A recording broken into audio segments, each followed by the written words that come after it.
The first practice presenting tonight is Design Earth, led by Rania Ghosn and Hadi Jazairy. Founded in 2012, Design Earth is a research-intensive practice based in Michigan and Massachusetts.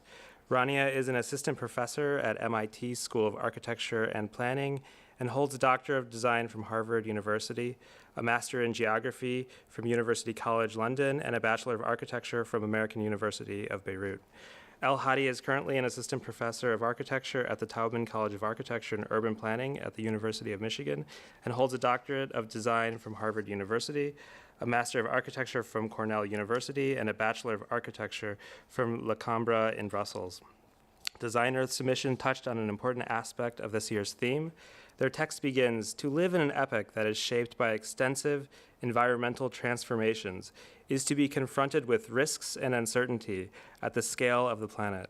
Using what they call Geostories, they see their work as the practice of making geographies, which involves representation, translation, and remaking." We welcome Rania and Hadi. Thank you.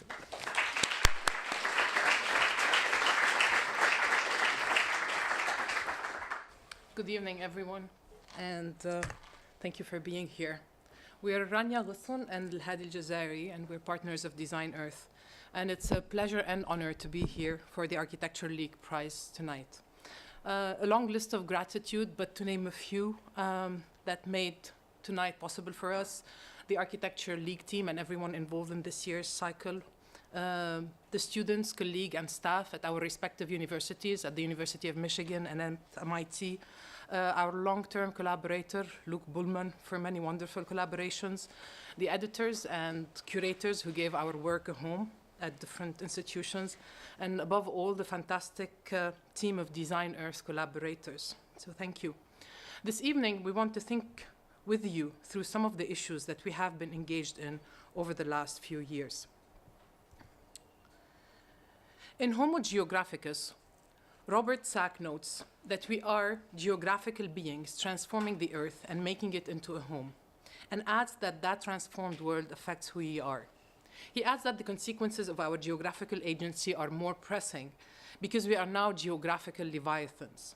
Such large transformation of the earth is often unaccounted for in urban and environmental discourse, both worldviews that divide nature and the city into two distinct and essentialized domains to later reunite them in a rigid symmetry, such as the image in this frame, for example, that features a polar landform on one hand reflecting into the all-iconic, all-lights Manhattan skyline. In the process, the geographies of urban infrastructures, those that connect both views, are flattened into a thin line. And when geography is made not to matter, the urban is cast in a representational lineage of Manhattanisms, and the environment in that of wilderness. Such designed abstraction is a powerful tool to abstract geography in the urban and environmental imaginations. In this process, it does a few things. One, it abstracts the materialities of these systems, their dimensions, their attributes, their nodes, limits.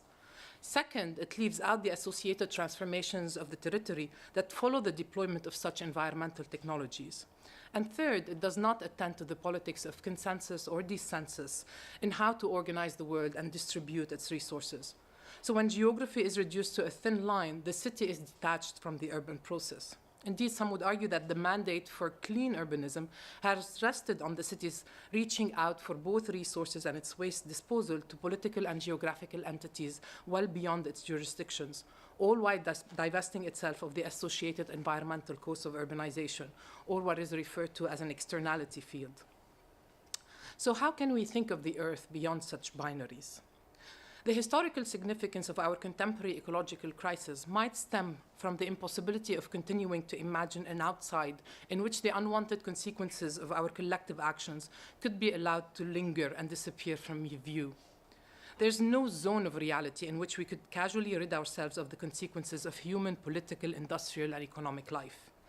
And if urbanism has served to abstract the spatial and political relations of such urbanism, could geography as a paradigm, a representational practice, and an aesthetic project expand the scale of the urban to account for the earth and bring it into the domain of public and disciplinary controversies? So Design Earth is concerned with such relationships between geography and design. The practice engages the geographies of technological systems to open up aesthetic and political concerns for architecture and urbanism. It's a representational and speculative practice, which by making visible and formal, counters abstractions of space. The practice, that's that of geography, involves both writing about the world and also representing it and writing it again and marking a new world in the process. So this is part of the larger effort that we were engaged in as founding editors of New Geographies. The journal was born in response to a condition in which designers were increasingly compelled to transform larger contexts and address issues that were previously confined to other disciplines. Such has prompted designers to re-examine the tools and play the synthesis role that geography had aspired to play between the physical, the economic, and the representational. Volume 2 of New Geographies, Landscapes of Energy, the one that I've edited, historicizes and materializes the relations of energy and space. It maps some of the physical, social, and representational geographies of oil in particular, and by making visible this infrastructure, it's an invitation to articulate design's environmental agency and its possible scales of intervention. The issue 4, Scales of the Earth, which Hadi has edited, interrogates how the new geography from above, the scale of vision, viewpoint, and qualification of space that is made possible by satellite imagery, reframes many contemporary debates on design, agency, and territory. So how do we make sense of the Earth at a moment in which it's presented in crisis or in impermanence?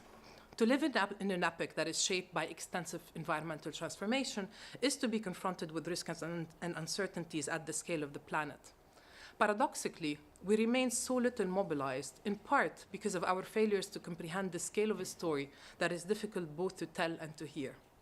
Geostories outlines a manifesto on the environmental imagination through the medium of the architectural project. The prefix, geo, engages the Earth as a grand question of design, making formal the unaccounted for spaces of environmental externalities. The suffix, stories, channels such matters which are difficult into geographic fictions on technological systems. Currently, a manuscript awaiting for a publishing press, Geostories assembles the last 6 years of Design Earth speculative projects that address the environment as a matter of concern. These projects render sensible the dimensions of our world and through geographic fiction invite the reader to understand the Earth and humanity's relation to it. It makes visible the unaccounted for spaces of technological externalities, such landscapes of logistics, resource extraction, trash, space debris, etc., in speculative scenarios on these systems. And in the process, these cautionary tales highlight the political and ethical implications of our impermanent Earth, all while imagining fantastic architectural survival and adaptation strategies. So I'll share snippets of a couple of projects before delving into the longer, kind of the projects that took a longer time to complete.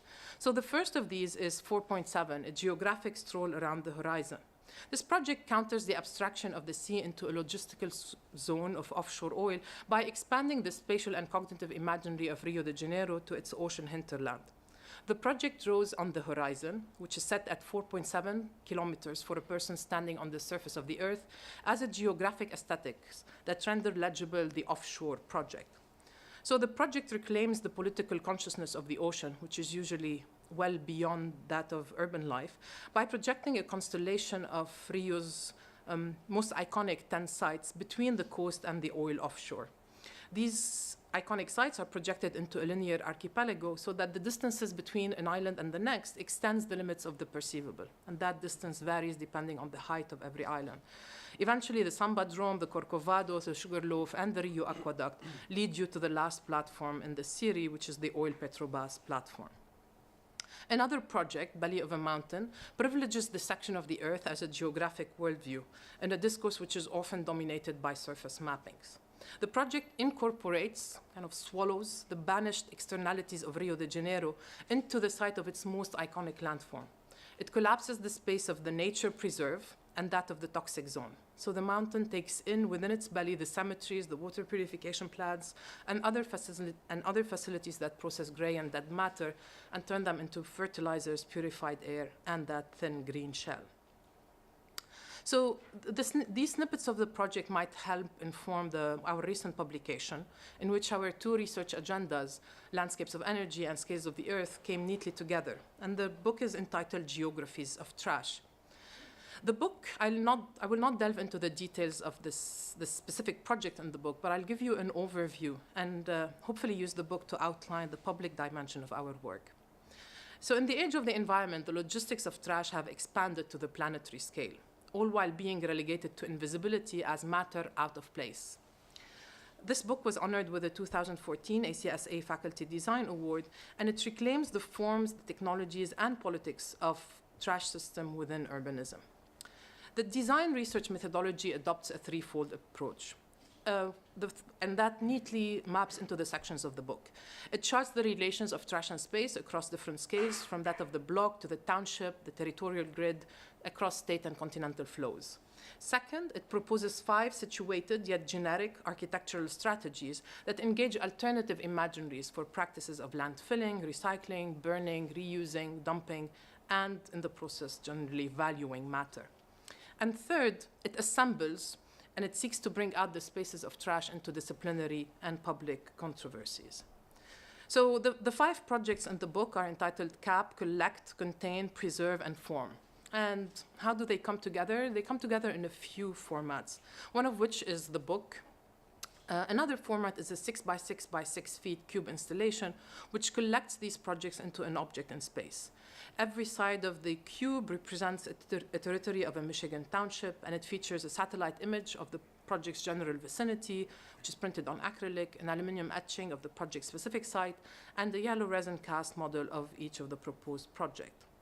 And in that, the project aspires to shift some of the public debate from what Bruno Latour would call matters of fact to matters of concerns, from things that are solidified into technological solutions to venues that open up the domain of questions and relevant concerns. And that by wrapping up the urban process in these environmental externalities that inevitably always accompany it. Maybe a further distinction, because such is very relevant into the rest of our work, between matters of fact and matters of concern. Matters of fact insist that the response to a garbage crisis, for example, is to continue to keep it out of sight. The process is that of managing its disappearance. Matters of concern, on the other hand, accept that urbanization will continue to create issues that we must address in its totality. A matter of concern, Bruno Latour explained, is what happens to a matter of fact when you add to it its whole scenography, much like you would do by shifting your attention from the stage to the whole machinery of a theater. And this is the modality that we're exploring in the forthcoming contribution to the 2016 Lisbon Architectural Triennale. The Georama of Trash assembles again these 5 projects into a 2 by 5 meter monumental panorama. From the Greek geo, the earth, and rama, spectacle, this georama, or spectacle of the earth, or theater of the world, makes public the issue of waste management. And by virtue of this large-scale drawing, it immerses the spectator into the spaces of technological system in the purpose of stimulating a geographic imaginations on issues that tend to often be out of place.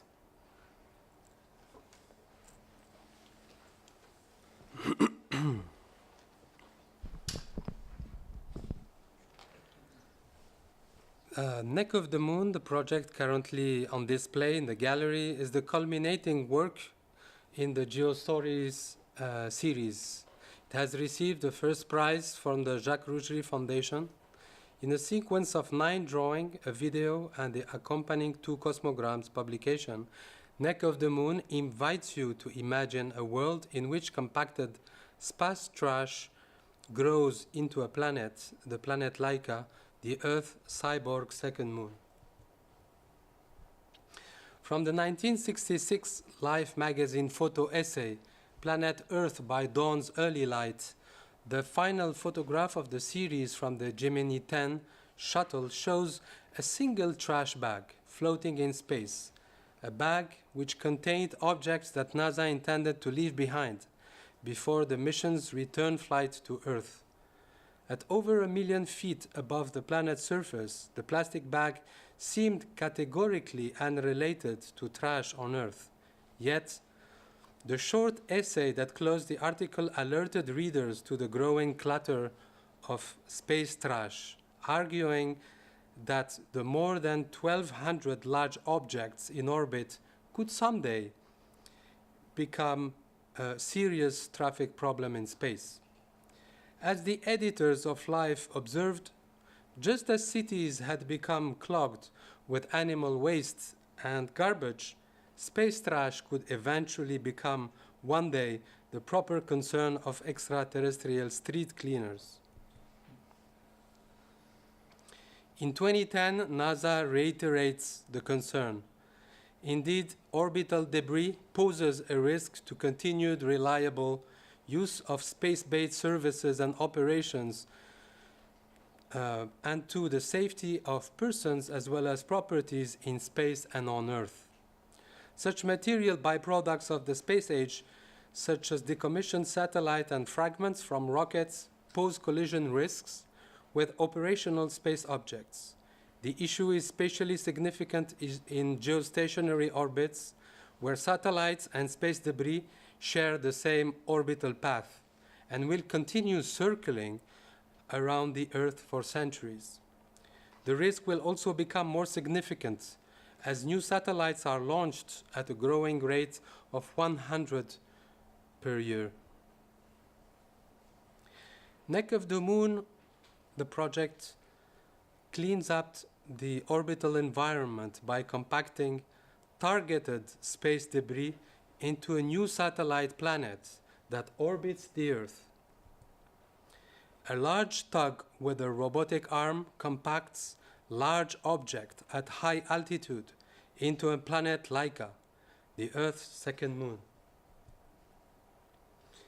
The new planet eventually shares with its namesake a stray dog that was the first creature to orbit the Earth, Laika, a vital role in humanity's journey into space.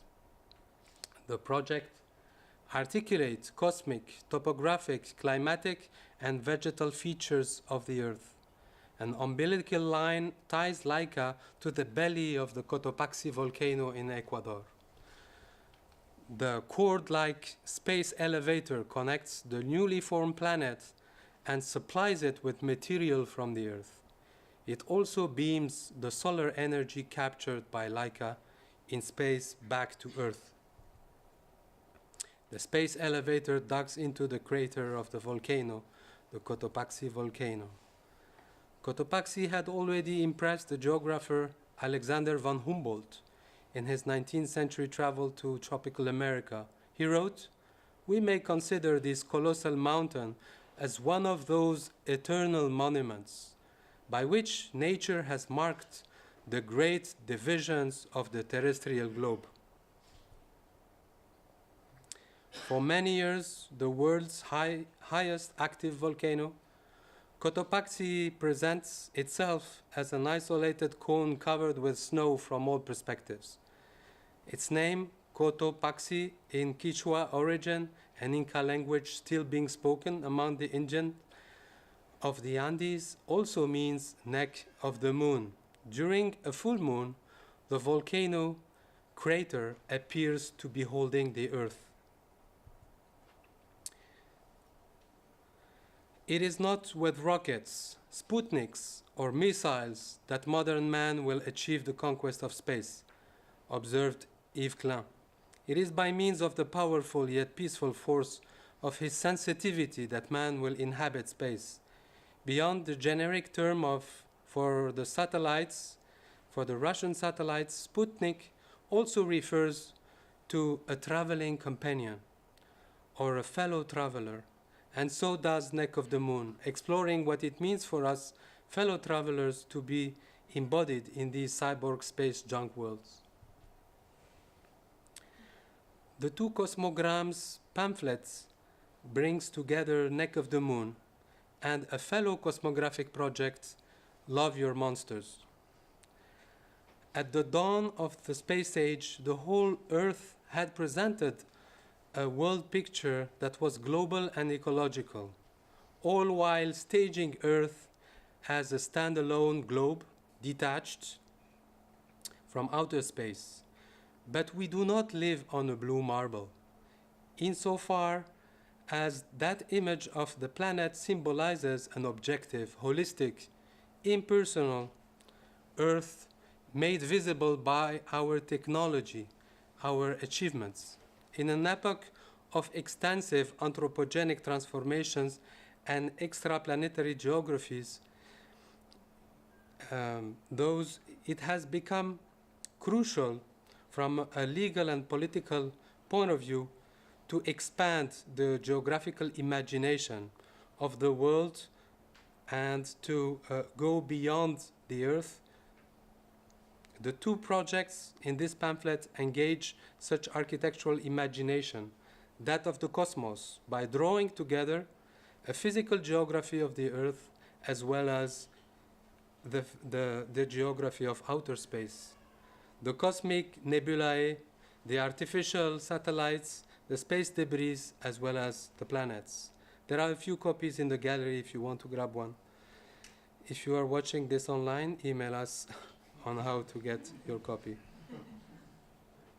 After Oil is our contribution to the Venice Biennale Kuwait Pavilion. In a series of 9 drawings and 3 models, the 3 speculative projects join a discussion to imagine and reinvent the urban landscape of the Pan-Gulf region.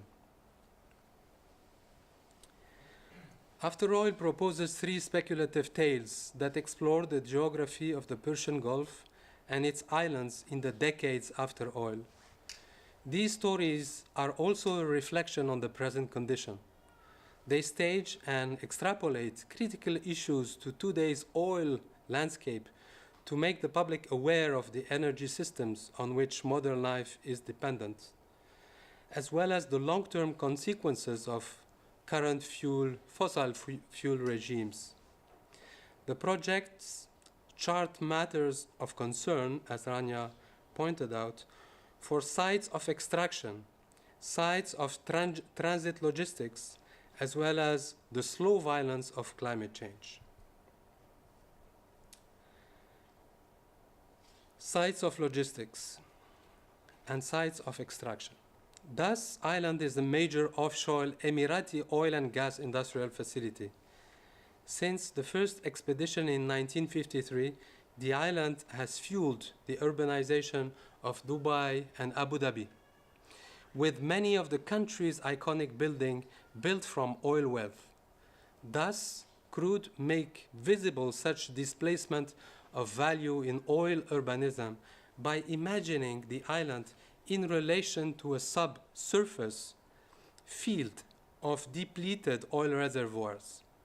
UAE's architectural landmarks are indexed in the relation to the geological depth and times of extraction. You can see here Burj Khalifa at the bottom of the image that corresponds to the latest phases of extraction. The volume of excavated soil and stone is assembled into an artificial mountain on the surface of the island, a landform monument to the age of oil. The Strait of Hormuz is a critical oil transit choke point with 20% of world oil trade moving across 34-mile wide passage. The strait has never actually been shut down, in spite of a persistent geopolitical anxiety over territorial disputes, notably the disagreement between UAE and Iran over 3 islands, Abu Musa, Great Tomb, Lesser Tomb Island. So here the project, the Grand Chessboard, repurposes the strait into a real estate territorial game that is financed by the oil futures of the traditional adversaries across the Gulf. The game board absorbs the 3 islands among the different chess pieces of iconic speculative urban projects. Iran gets the black pieces and Saudi Arabia gets the white ones.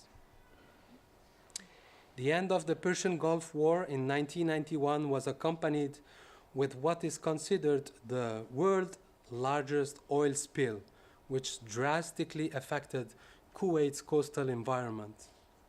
Beyond the apocalyptic intensity of such geotraumatic events, the everyday business as usual oil industry, with its increasing rates of carbon emissions, puts the world through a much slower violence in the form of anthropogenic climate change.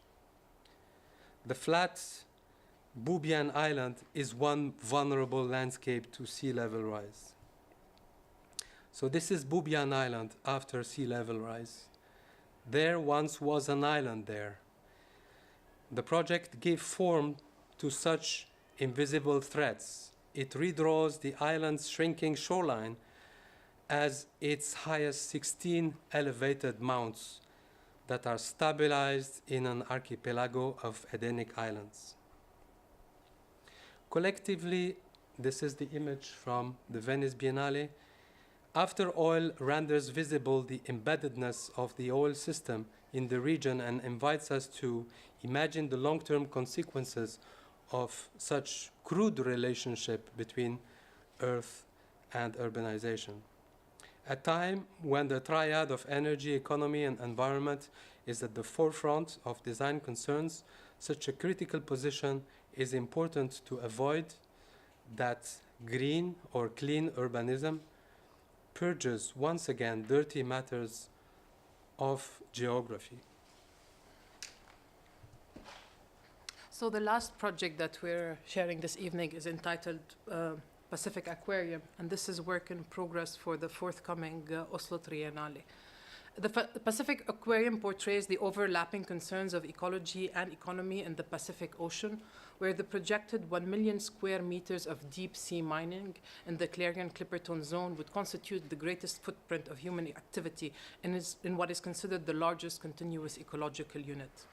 The project brings together the currently proposed 9 zones of ecological interest, as the dotted squares as you can see them on the map. Roughly, this is the scale of the United States, although you can probably see the scale here. And the project has, along with the territorial concessions, a proposal for 9 squares which neatly sit away from the concessions and are separate from each other. So our proposal brings these projects together and consolidates them into one zone that is overlaid onto the extractive operational landscape. So we're bringing the concerns of political ecology into the zones of operation rather than adjacent to the zones of operation. And again, we will not go into the details of each of the 9 proposed projects, but there's a series of 9 projects which each constructs a geographic fiction of a world in which the externalities of resource exploitation and climate change are weaved into spatial scales, temporalities, and species beyond the human. The attitude of the project is one that is nauseated by an environmentalist shade of bright green, in response to which the drawings explore the possibilities of an ecological aesthetics that builds on surrealism as the procedure of using violence against unexplicated cultural relation. Such dark ecology, as Timothy Morton refers to it, puts hesitation, uncertainty, irony, and thoughtfulness back into ecological thinking. The project appropriates the object of the aquarium for its installation, and that to take aim at this abysmal distance between our selfish economic worries and the great scales of the earth. The aquarium channels our sense of wonder to stage environmental externalities as an intimate part, almost a domestic part, of the political constituency of the earth. Collectively, these 9 aquariums reclaim the production of the ocean into public controversies by connecting political ecologies with speculative design and a collective aesthetic experience. In its practice, to conclude, Design Earth seeks to flip Manhattanism on its head, both the urban grid and the dome over it. It seeks a geographic sensibility which prompts us to think further about the design of such things as scale, environment, and territory. But above all, it elicits us to intervene within power and its representations in ways that actually make a difference. The challenge of a geographic ethics is thus not to simply represent these systems, but to intervene in them so as to render visible the inequality between a distribution of spaces and time and a distribution of capacities and power. Thank you.